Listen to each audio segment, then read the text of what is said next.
Hey everybody, welcome to our webinar today. This is an on-demand webinar, so you can watch it at your convenience on lunch hour or after hours, whatever. So I love that you're here. Thank you so much for being here. Today we're going to talk a little bit about building 1 million plus producers through mentorship and what that really means.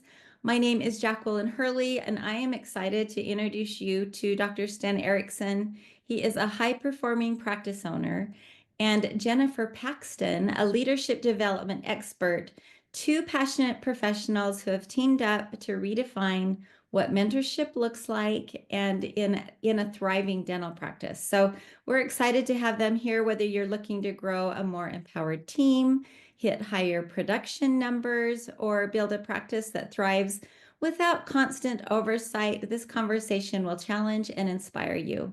So let's dive in to this mindset, structure, and systems behind mentorship, and if that will actually and how that will actually help move the needle in your practice. So welcome, Dr. Sten and Jennifer. I'm honored to have you guys here today, and I'm going to just turn the time over to you. Thank you, Jacqueline. Thanks That's for really nice. having us, Jacqueline. Yeah.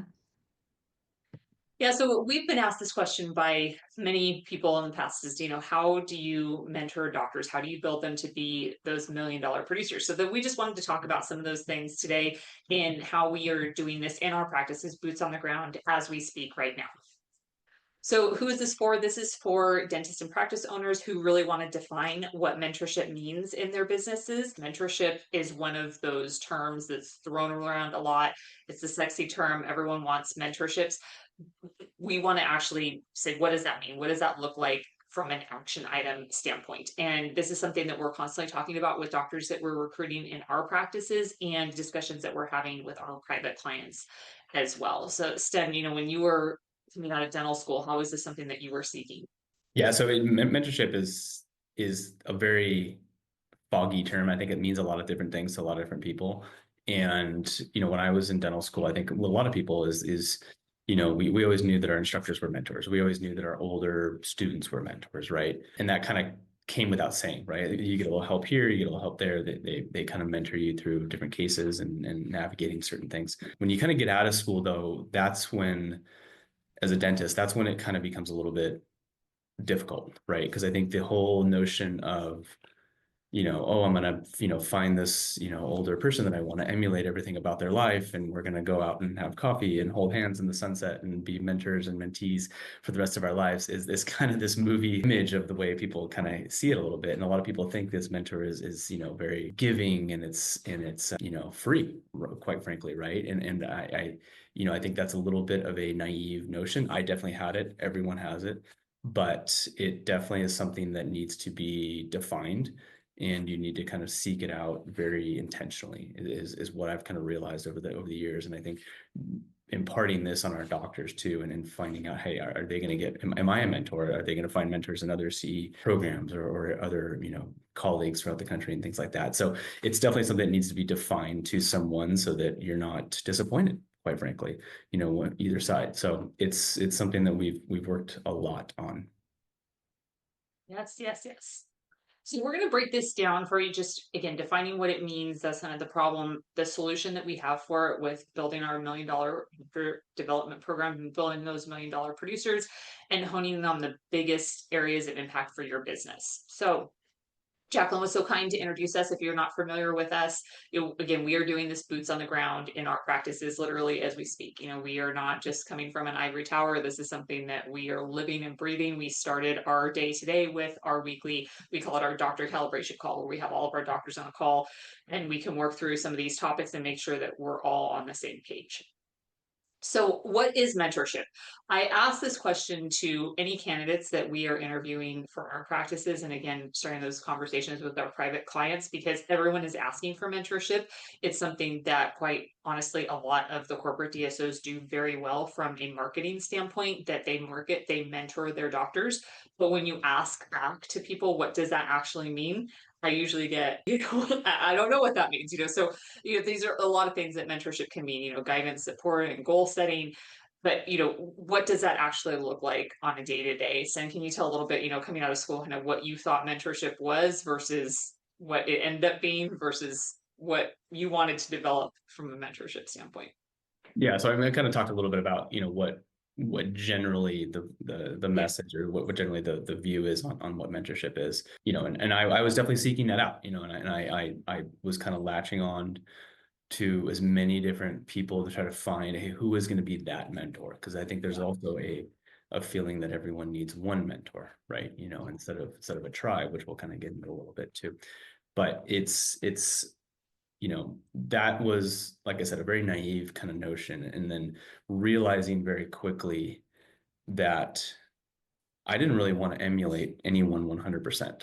And I don't think that's not saying that they weren't, great and successful and very, admirable people, but there were certain parts about everyone's lives or practices or things like that I just want a little bit different, right? And so I'm not going to just follow someone blindly. And I kind of realized that, and honestly, I realized that the hard way.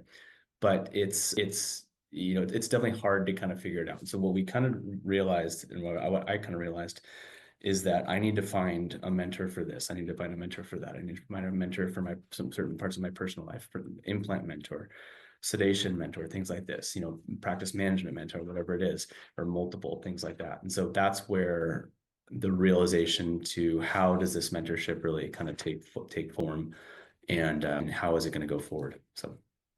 Well, and then of course the opposite side of this is what mentorship is not. And this has definitely been a pain point that we've had in our practices. I think if you ask any specific doctor what they think it is, it usually turns into, well, you're there for me when I want you to be, and then you're going to fix all the problems when they happen, right? I think, Sten, wasn't one of the evolutions that we've seen with mentorship in our practices. I mean, one of the evolutions we've seen is actually tracking it, right? Is actually measuring where that mentorship is, or where the results of the mentorship is, I should say. Because one of the bigger problems I see in kind of, the solo practice model, I should say, is that we practice in a silo, and we really can't measure ourselves on a day-to-day basis about how we're doing. We're really comparing ourselves to ourselves. And the best that do this actually reach out to as many different colleagues, as many different associations, things like that. And they're constantly comparing themselves to kind of, how am I doing in terms of results? How am I doing in terms of my quality of care? How am I doing in terms of my, business acumen, things like that. That's not everyone. That's not everyone. And so I think that's where mentorship really comes in, is because someone that is practicing, for example, in a smaller group practice or a DSO, things like that, is that we're just really comparing ourselves to kind of the people in our near circle, right? And that might not be the best people to kind of compare ourselves with too. So we really need to work as mentors, and we'll get into this a little bit about the nuts and bolts, is truly measuring how we're doing, right? Not just saying, oh, that was a great conversation, I really learned a lot. It's okay, what did I get out of this, and what are the end results going to be? Let's quantify them if possible, but at least qualify them is enough to see, am I making measurable progress towards something, right? And I think that's where a mentor can really help out, is getting a goal, deciding on a goal, and then really working back with the mentee about how are we going to get there? What steps are we going to take? Are we on track to meet those steps and milestones that are going to get us to that end goal? Things like that. I know that that's something that you've mentioned was missing, when you first went out of dental school, 100%. thinking if you had that, and you were just judging if you had a good day by, well, did it feel good? Did I produce great today? I don't know if it's going to happen again tomorrow, right? So. Right. And I think that's the one downside we have a little bit, is that we're looking at different ways to quantify our progress, and we're just left with production collection, right? And why that's, ultimately a really important one, if not the most important one, it's not the only one. And I think there's so many things that go into that. And if we're just driven by that ultimate number, how much we produce in a day, we're missing out on a lot of the opportunities to really improve on certain things that could actually make that number that we're producing either easier to get to, or even surpass it. And so I think that's where it really we really need to dive a little bit deeper on kind of what numbers, or what things that we're focusing on. I think part of the growing pains that we've had in our practices with our doctors is setting the expectation and realizing that no matter what we do, it will never be enough in a lot of regards, right? To Sen's point, you can't be everything, everyone to one person. And so if you aren't setting those expectations you're going to be disappointed on both sides. The mentee is not going to be meeting your expectations and vice versa. And we've had this with multiple associates. In the past, we had a case where, there was an associate, Sten was really taken under his wing, arguably one of the most hours that he's put into an associate from a clinical standpoint, and pushing him to do some of these cases and whatnot. And one of the things, we had a meeting with him, and like, hey, let's get a plan of attack for this clinical case before you start it. And this guy comes into the meeting with a crumpled post-it note in his pocket, which side, post-it notes are one of Sten's great loves, sense the sarcasm here. But that's how he came to that meeting for this huge full mouth restorative case. And we're sitting there going, is this guy kidding right now? But we also hadn't laid out the expectation. Now we actually have a forum to plan out those clinical cases. And he thought, hey, I've thought about it. I'm putting down my brainstorm and doodling, and that's all that I need to bring to that meeting. So Yeah, that was a big eye opener for us, I think, for both of us. And not that it was all a bad mentor-mentee relationship thing in its whole, but we realized that we left it very free form. yes. And we weren't able to track it. He didn't really know how he was supposed to, follow the rules. There was a lack of communication, and I've had a mentor actually that said that almost every confrontation or every different, problem stems from either lack of expectations or lack of communication, right? Or understanding of expectations. And that was absolutely the case in this situation. But, I think the one thing that happened with this is that I wanted to be his mentor differently than he wanted a mentor, right? And I think that's where that lack of communication really happened. Is that, like Jennifer said, he just wanted it when he wanted it. He wanted a lifesaver. He wanted a safety net, is what he wanted, right? Kind of go off and do whatever he wanted to do, and I'm going to come in and save the day when problems happen, right? So that's just a fireman. That's not a mentor. And I think we really needed to define what that meant for everyone going forward. Well, and also not losing sight of what is the ultimate goal of mentorship. Yes, so many of these other things, they make us feel warm and fuzzy on the inside, and we get to make a difference. But ultimately, Steph, what is the goal of mentorship? Results. Yeah. I mean, the goal, like we talked about, the goal is results, and it's not to feel warm and fuzzy. It's not to have a friend. It's not to have someone that you can kind of confide in, things like that. All those are nice to have, and they're part of the relationship.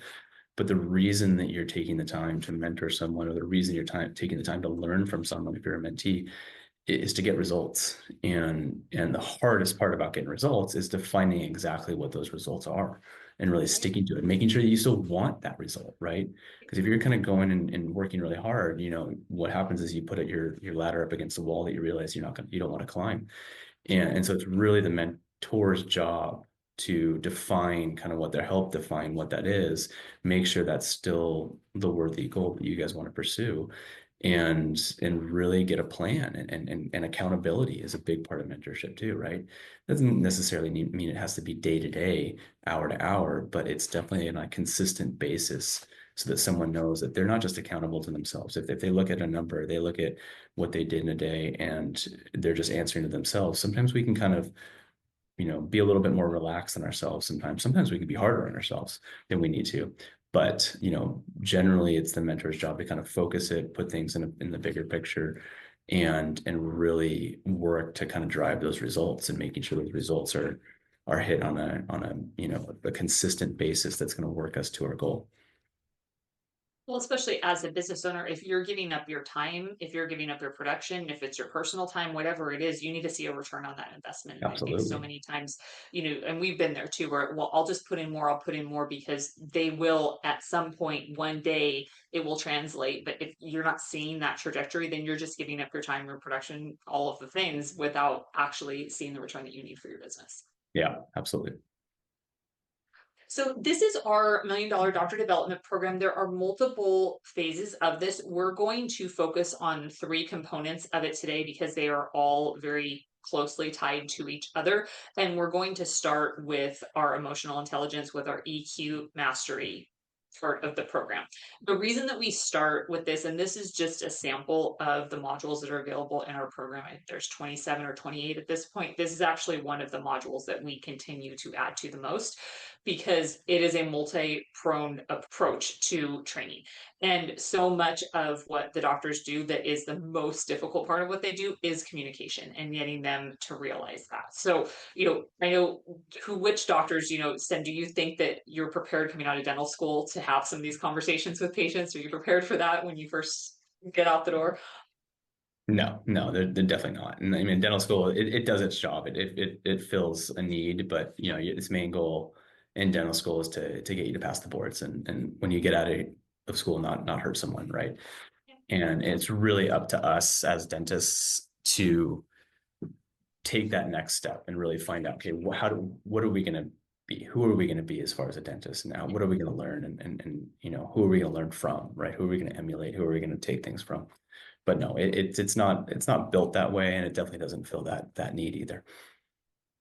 We talk so much with our doctors that the hardest part of their day most times is talking with people, it's Yeah. communicating with people. When all of a sudden people are paying for you for treatment, that's a very different environment than people getting free or severely discounted treatment, while you're in dental school. And the same goes for the team, right? It's very easy for us to always have a blame game situation going on. Again, this was one of the topics of conversation we just had in our doctor meeting this morning of, well, it's very easy to say, well, the team is messing it up, right? Or, acceptance is down because front office isn't doing a proper treatment presentation, or they just need to do XYZ. That's not the way to build a team that's going to be behind you and be an advocate for you. And the way we talk about emotional intelligence is we hope that this also translates just to people and their lives in general. And the last time that I brought this up in conversation, I lost our audience because apparently they felt that they were spoken to and they didn't listen to the follow up of it. So I hope that you all stay on, because one of the things that I said was, doctors, we love you all, but you can come off as having an ego. You can come off as being a little bit arrogant, and we're trying to break through that, because the intention, we know from most doctors, is they don't want to come off that way to their team or to their patients. But if that is the case, we need to make them aware of how they're coming off and have very open conversations about that. So I said, if people become defensive, if people feel like they are spoken to, it's usually for a reason. And this is one of the biggest barriers that we have to break down. We have to address it with our doctors. And yes, you have to have a little bit of that rugged individualist in you. You have to, you got to be tough to get through dental school and the competition and everything that goes along with it. But that can often translate to not having the appearance you want to in front of your patients. So, Sten, what have you noticed? Where does ego and arrogance usually come from? Well, I'll tell you what, if I had it at some point in my career, and it's definitely something you always are trying to work towards, but it comes from fear or lack of confidence, I should say, right? And that's definitely where we've noticed it with our own doctors. That's definitely where I've noticed it with myself a little bit, but it's that lack of confidence sometimes that can force people in kind of one of two directions, right? One, it just has where you just kind of bumble and aren't clear with your words, or you're not really explaining yourself really well, and you're just not comfortable. It's a very, very obvious sign of lack of confidence. The other way it shows up is, like Jennifer said, where it shows up where I'm the doctor, you listen to me. And I know that's not what any of us really want, and that's not really what any of us say, but sometimes that can come across to our team and to our patients sometimes. And so we really want to make sure that we're aware of that and being humble enough to kind of know when we're getting into that territory and Right. finding ways out of it. And that's where a mentor can really, really help, because having the confidence of, hey, this is a plan, this I know I'm supposed to execute, and doing it is just gives confidence in itself, right? Because a lot of the lack of confidence is, hey, I'm going to try this, I'm going to try that. I really don't know what's going to work, right? And you're really just kind of trying things, almost every other patient. So it's there's a lot to this topic, and I know we're not really getting a lot of details, but there's a lot to this topic of confidence. And we call it a little bit of swagger. You have a kind of a pinch of swagger, but you can't have more than that, right? It needs to be just enough to give the patient confidence and give your team confidence that you're the doc for the job. Yeah. But really no more than that. You really want to come across as humble, in our opinion, at least. Well, and there's a fine line between, you want to convey that you're the guy, you're the girl, you're the person for this job.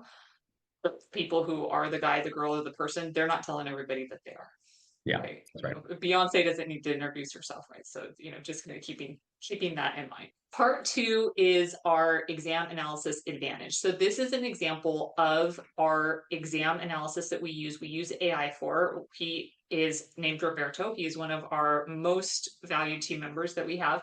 We record the vast majority of our exams, and we have consents for recording for that. And then we run it through our AI program where we have 31 analytic points at this point, and our doctors have helped us develop these for what we are looking for as far as a successful exam, because we've all been in that situation where, well, I thought that exam went good, it was fine. Good is a feeling. If it doesn't translate into scheduling and that patient staying on the schedule, that was not a successful exam. And again, this is where it can become a blame game situation of, well, the assistant didn't explain it enough, or the front office wasn't a great treatment presenter, or the patient just can't afford any treatment. When you break it down, there are multiple steps, obviously, in the process, and it starts, from before the patient even walks through the door and is building a rapport with your office, but taking a good hard look at, if your team isn't following what you're recommending to the patient, there's no way your patient is following it either. So this has been a continual process of growth that we've looked at, and we continue to add to and evaluate them. Even from the introduction standpoint, we're joking about it, but that's a basic thing, introducing yourself. We've had a couple of doctors in the past now who they just walk in the room and just start talking. They don't even introduce themselves as doctor, whoever they are, or they just say, "I'm the doctor. Thank you, sir. Can you add a name to that, please?" So, Steph, before this, how were you receiving feedback on whether or not your exams went well, other than a kick in the shin from me? Yeah. It was mostly negative physical feedback. No,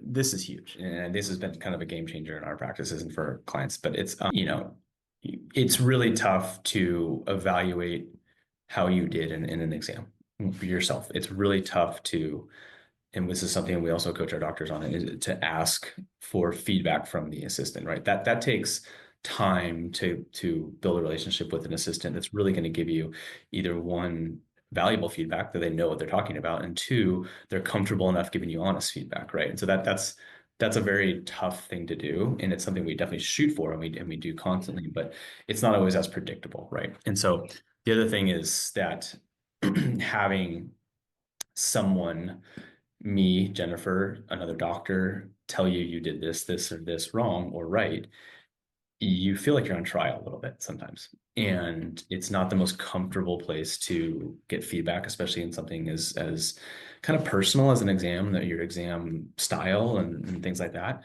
And so it's a tough thing to get feedback on, and not to mention the fact that generally you're in a closed room, right? And so there's not a lot of people listening to what you're doing. You're really getting feedback from two people, and one's an assistant, one's the patient, right? And so those are tougher people to ask for feedback on that. Yes.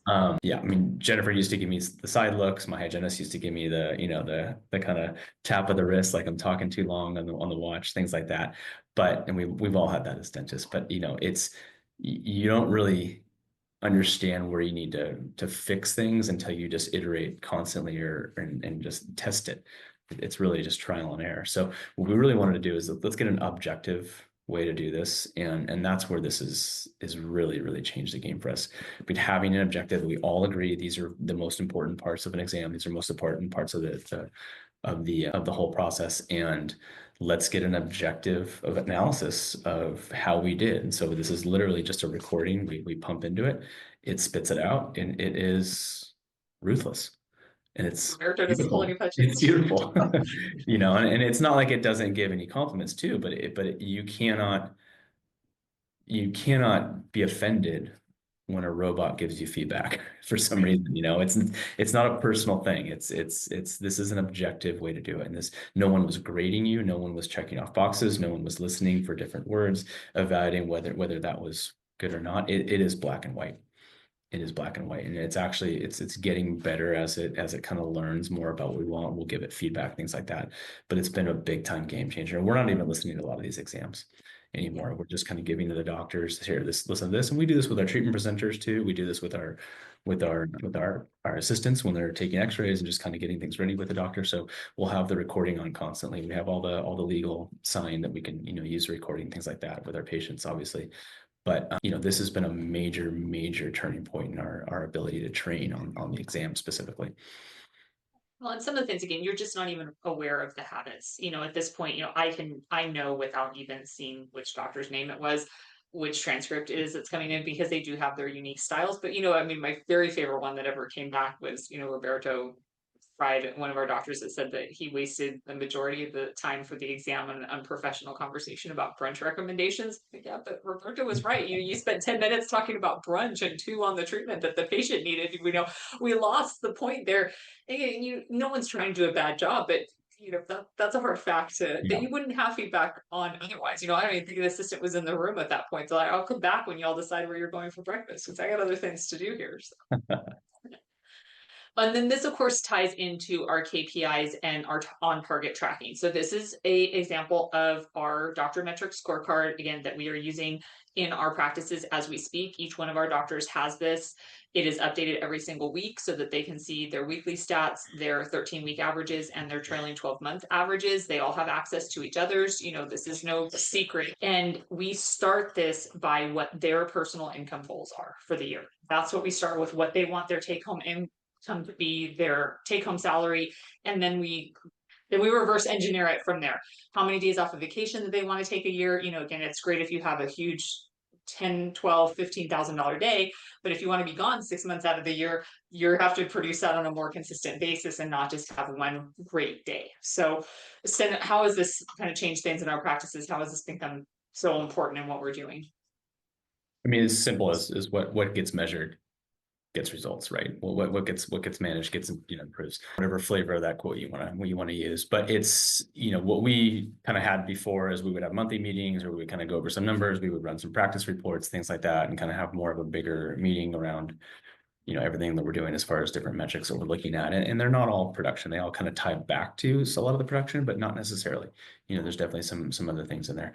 And what we realized is it really wasn't consistent. We kind of had this yo-yo effect, right? When someone was doing really well and we didn't meet for a while, all of a sudden they started to slide. And then when they were doing not very well, they would kind of pick up, not realize they were doing really well. And sometimes seeing the numbers on a weekly basis, we're filling these out weekly right now, or at least comparing them to your different doctors in your practice too, and kind of seeing where they are, because they're working with the same staff, so they really should have the same opportunities.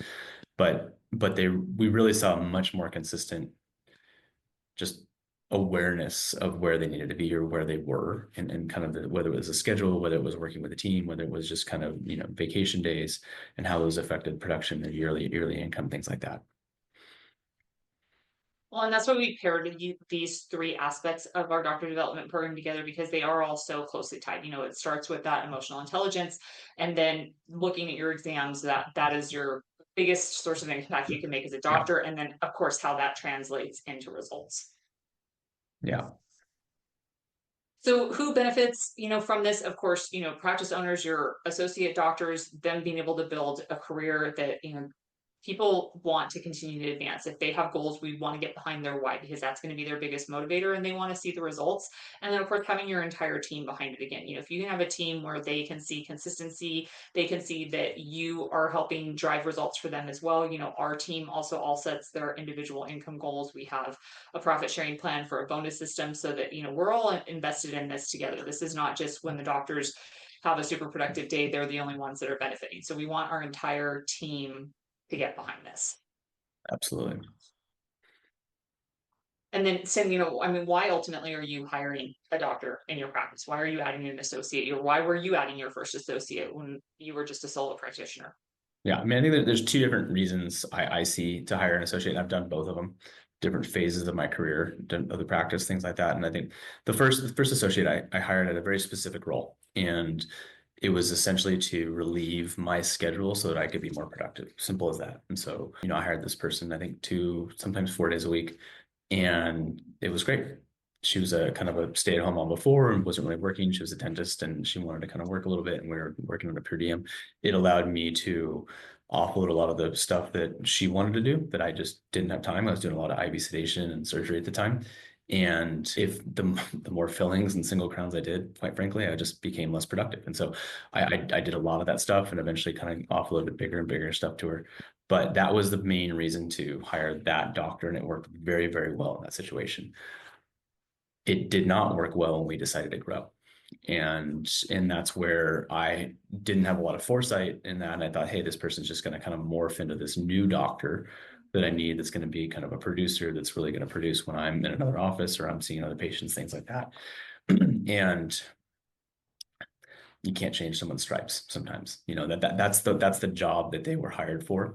That's the job that they really wanted, and they fit really, really well in it, and she did beautifully at it, but it wasn't what I needed anymore. And so I was the one that changed, and I was kind of trying to force her to change. And so that new associate, that second associate, is really someone that is autonomous as much as possible, right? And there's someone that has a drive, has an income goal, has a career goal. They want to have their own practice within your practice, meaning they're doing things and kind of building their practice the way you would want them to, but they're doing it kind of on their own a little bit. And this is where the mentorship really comes in, because one, they're very hard for people to do on their own a lot of times, and even harder for someone to do it on their own the way you want them to do it, right? Or the way that you know is going to be successful.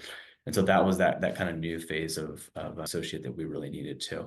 It was definitely a wake-up call that, hey, we need a system for this. We need kind of a mentorship program for this, because I can't just, throw cases to a doctor and expect them to, this type of doctor that had drive, that had goals, that really wanted to kind of, build their own practice, build their own reputation in the town they're working in. They weren't going to be happy with the way I was handling the previous associate, right? They really wanted to grow. They wanted to do the bigger cases.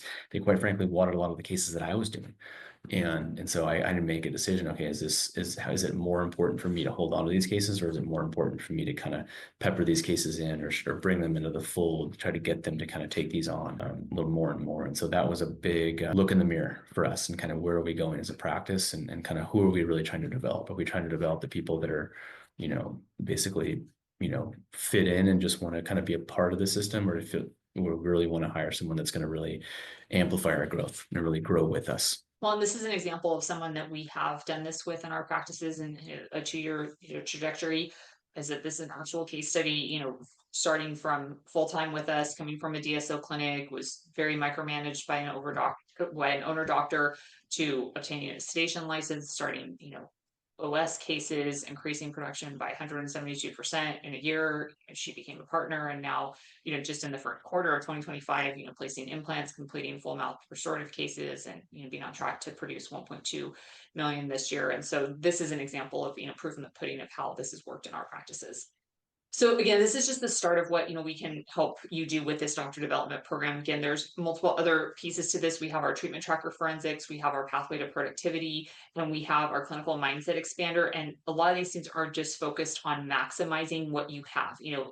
Hear so many people say, well, you need to add specialty, you need to add this, you need 100 more new patients a month. And let's look at what you're actually working with right now and the missed opportunities that you may have. When we're looking at our treatment in our practices, there's not a lack of treatment. Sten says it all the time. Holy cow, is there a need for treatment out there in the world? But what are you doing with that? How is that translating into case acceptance? Same thing with the pathway to productivity, maximizing the schedules that you have. It doesn't mean that you're adding 6 days a week, 7 days a week, you're working 12-hour days, but is there fluff within your day? It's one of the things that Sten says all the time. I don't want to take a vacation in between patients. I want to take a vacation out of the office and make sure that I'm being efficient with our time. And then something else, Sten, I know you feel very passionate about it, but being that full cycle doctor. Yeah, it's something that it's kind of a term that was really brought to me relatively recently, in the last few years or so. But it's something we've been talking about constantly. But to be that dentist that is attractive and can really work in any environment, and I'm talking about economic environment, regional environment, political environment, whatever you name it, right? And I think as dentists, we're a little bit beholden to kind of what's going on in the market, what's going on in just the current events, things like that.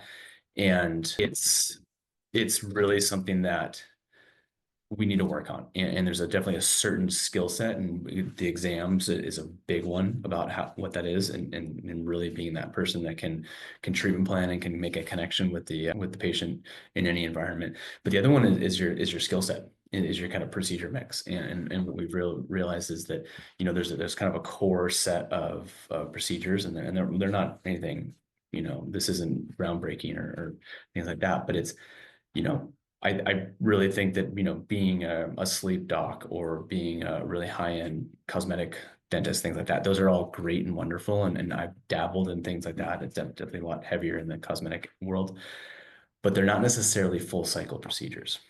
And what we've realized is that if we're really pushing our practices to kind of be hyper focused on certain things, we need to be ready for the ups and downs of those things, right? And it doesn't take much competition to come out and kind of make things a little more difficult sometimes. It doesn't take much of a change in the political or economic environment to kind of create a little bit of a change. It doesn't really take much to, even just patient desires. Sometimes things just go out of vogue, and that's really something we really work hard on. Okay, what is this core set of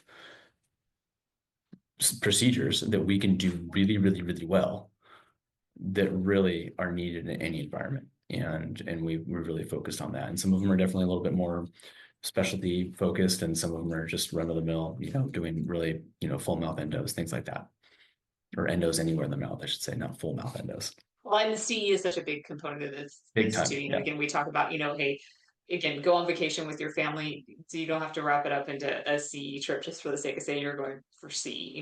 We have very open conversations with our doctors about this. If you can't incorporate something that you learned in CE on Monday, you're wasting your money, right? You're taking time, production, again, time away from your family, cost and whatnot. It needs to be something that you can incorporate, not just a networking event or, visiting with friends. Again, go visit with friends separately, but we want to see results when we're taking out time for continuing education. Yeah, absolutely. And I think that's one mistake that I made is I took a ton of CE and I loved it. I think it was all really valuable, but a lot of it I just thought because I was really interesting. I really wanted to do it. I wanted to incorporate this thing without really an awareness of, okay, how am I going to translate this into my patients? How am I going to translate? How is this going to boost production? How is this going to make my cases easier? How am I going to take better care of my patients literally on Monday? And there's a lot of shiny stuff in CE courses out there these days, and a lot of these, really cutting edge procedures and different things. But we really need to think about how does this really impact my practice tomorrow, and is it worth the money to do this and the time? And that this is where a big part of a mentorship can really, really pay off, because having that foresight or having that experience of kind of screwing something up and helping someone navigate, helping a mentor mentee navigate through that is invaluable. On our group practice too, our doctors are always comparing notes. If they go to a conference, they bring back as much information as they can, or if it was a dog, they say, don't waste your time on that. So it helps to have, as many resources available to you as you can. Yeah. So, and again, this is just one part of the program that we have to offer. We also have a team training program. We have our advanced systems program where, again, we're looking at having the entire office all built to run together to make sure that we're all achieving our goals. It starts with the doctor development program, but you need that team behind you. You need a self-managed team behind you that is accelerating your onboarding program so that you can focus on production as a doctor. That is the biggest and best use of your time, is in the chair doing production. Now, one of the questions that we get about the program is how long this process takes. So, Sten, do you have any feedback on that? I mean, it takes a career. Yeah. But that's not to say that there's not impact and there's not benefit right off the bat. And I think we've really noticed with our younger doctors that we bring on board is when they start to kind of get the mentorship. I mean, really in the first week, you see their eyes light up, and really about kind of, oh my gosh, I never even thought about this, or now I'm going to have someone kind of help me guide which CE courses to take, or even kind of help me with those CE courses when I come back and I have someone kind of in office, or even just getting an awareness of how much do I want to make in a year. And I think that's something that we really don't think about. It's really hard for everyone to think about, but unless you're on a salary, we're in kind of an eat what you kill environment in dentistry. And, it's essentially a commission, and we really don't know what we're going to make. And so I think having those goals around it and having those conversations with someone is motivating, and it's a little bit outside their comfort zone a little bit, but it really, I think where we really see the benefit is knowing that, hey, we're a little bit outside their comfort zone. We're pushing you a little bit in what you can do, but we're here for you, right? We are, we're doing this with you, and we're going to make sure that as much as possible that you're not going to stumble or fail along the way. Well, and if you would like to learn more about how you can incorporate a program like this in your practices, please feel free to reach out. We would love to connect with you guys and find out how we can help. You can reach us directly by email, connect@pathwaydentalsolutions.com. We're on all of the social media platforms, and our website is pathwaydentalsolutions.com if you would like to learn more. So thank you guys for joining us, and we hope to hear from you soon. So that was amazing. We hope you're walking away with a fresh perspective on what it takes to develop a team and not only performs but thrives. I know that they've covered a lot of aspects of how they can help dental practices with mentorship, how they can help grow practices. So thank you both so much for being here today. I appreciate you so much. Yeah, it was fun. Thanks, Jacqueline. Thanks for having us. Yeah, this webinar is proudly sponsored by eAssist Dental Solutions. It's the nation's leading dental billing platform. At eAssist, we do help practices collect 100% of what is rightfully owed to the dentist, submitting clean claims within 24 hours, posting payments promptly, following up on outstanding insurance, all of the things to reduce those accounts receivable so that you can get back to what matters most. So thank you so much again. We appreciate everyone for being here and have a great rest of your day. Thank you.